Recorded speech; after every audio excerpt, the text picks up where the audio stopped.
Joanna and the Threads of Time, Part 8. Her chest rose and fell against the steady resistance of air. She was lying on her bed. Her bed! Morning light stretched across the carpet and climbed the far wall in quiet rectangles. Dust drifted lazily in one bright beam near the window. The ordinary sounds of the world had resumed their patient, unremarkable rhythm. A car passed somewhere outside. A neighbour's door closed. A bird adjusted its weight on the ledge. Her muscles ached, not painfully, but with the deep, unignorable echo of movement remembered by the body long after the mind has caught up. She sat up slowly. Her breath dropped all the way down into her diaphragm without any effort now. No barrier, no holding, just air moving. The lyre rested beside her on the bed, the same bare wood, the same unadorned frame, the same quiet warmth, steady and unmistakable. On the bedside table, the small cardboard box sat exactly where it had before, unopened. Again, the tag was unchanged. For Joanna, you're ready. Her heart gave a slow, deliberate thud. She reached for it, not with hesitation this time, but with the calm of someone who knows the shape of what is waiting. Inside lay a bundle of purple pens, deep amethyst, soft lavender, colours that had lived in her threads long before they ever lived in ink. For a moment she simply stared at them. Then the understanding landed, not as command, not as destiny, but again as invitation. The instrument had never been incomplete. It had been waiting for her mark. At the edge of her awareness, the cool blue steadiness returned, not looming, not receding, simply present. The blue presence remained with her not because it must, but because it chose to, as long as it was welcome.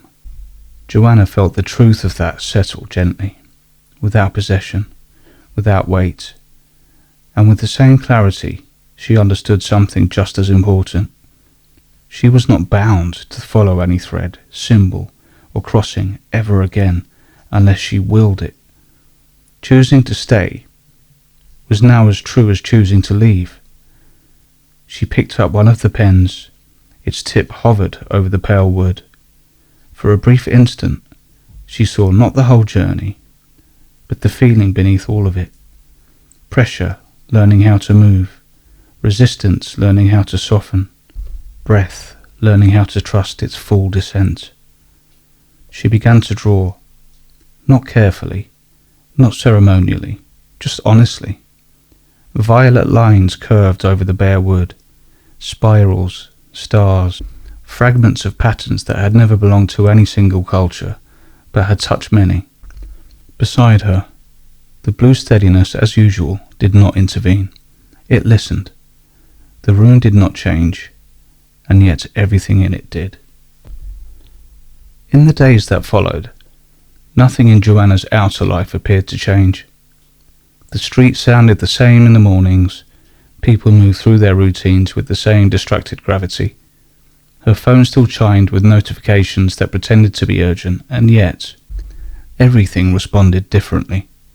Not with spectacle, with timing. Decisions settled without friction. Conversations closed their loops without drifting apart. What once felt like coincidence began to feel like pattern, visible only after the moment had passed. The delay between intention and outcome had shortened, not through control, through coherence. She found herself remembering a fragment from a late-night documentary she once half-watched. The strange truth that particles do not decide what they are until they are observed. That distance does not always mean separation. That relation can exist before measurement. It no longer felt theoretical. It felt lived. She was not shaping reality. She was aligning with it. And alignment, she was learning, was the most powerful form of movement there was. When she closed her eyes now, she sometimes sensed the loom, not as vision, not as place, but as a structural quiet beneath everything. She could feel her violet thread moving forward through moments that had not yet happened, not because they were written, but because she had learned how to listen for where choice wished to land. Nearby, always nearby, ran the steady current of blue. Not within her, not merged, beside. She could feel the difference now between her resonance and that steadiness, how violet carried meaning, how blue carried orientation, and she could feel the red pressure in the world without needing to name it. Systems, histories, urgency, survival. Red had not vanished, but it no longer frightened her. She had seen the equation beneath the struggle. Where violet met blue in coherence, red could enter without becoming destruction. There, at that meeting point, it became something else entirely. The perfect purple, not a colour of dominance, a colour of integration. Peace that did not deny tension. Healing that did not erase memory. Growth that did not require innocence. She understood now that balance had never meant stillness.